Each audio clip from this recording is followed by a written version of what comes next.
Planète Bourse, votre revue de presse financière, c'est tout de suite.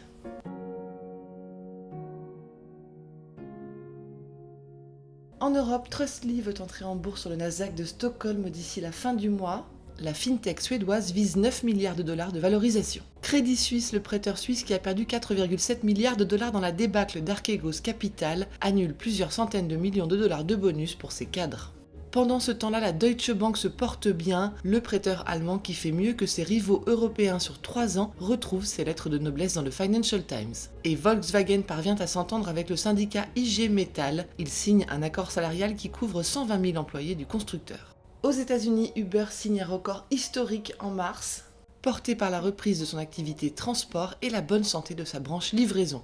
Nvidia ne se laisse pas faire en rachetant ARM Limited, le concepteur britannique de puces. Le géant américain s'est armé pour concurrencer Intel sur le marché des centres de données et a dévoilé hier des processeurs 10 fois plus rapides que leurs concurrents. Levi's, qui déplore 13% de baisse du chiffre d'affaires trimestriel, prévoit 210 millions de dollars de dépenses d'investissement pour améliorer sa présence numérique. Et Cruise, le fabricant de taxis autonomes filiale de General Motors, signe un contrat avec Dubaï pour déployer ses véhicules dès 2023 dans la ville-État, qui veut devenir entièrement autonome en 2030. En Asie, y a-t-il eu délit d'initié chez Hyundai ?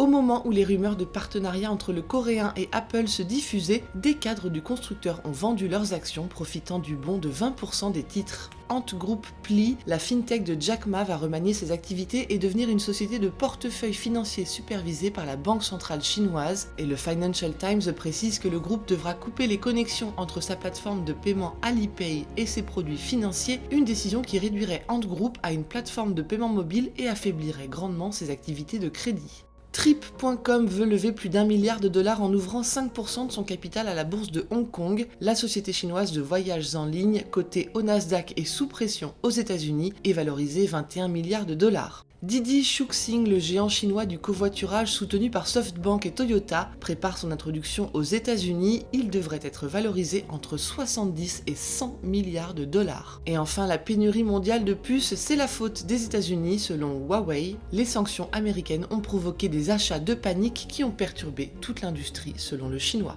Voilà ce qu'il fallait lire aujourd'hui sur les unes du Monde. À demain!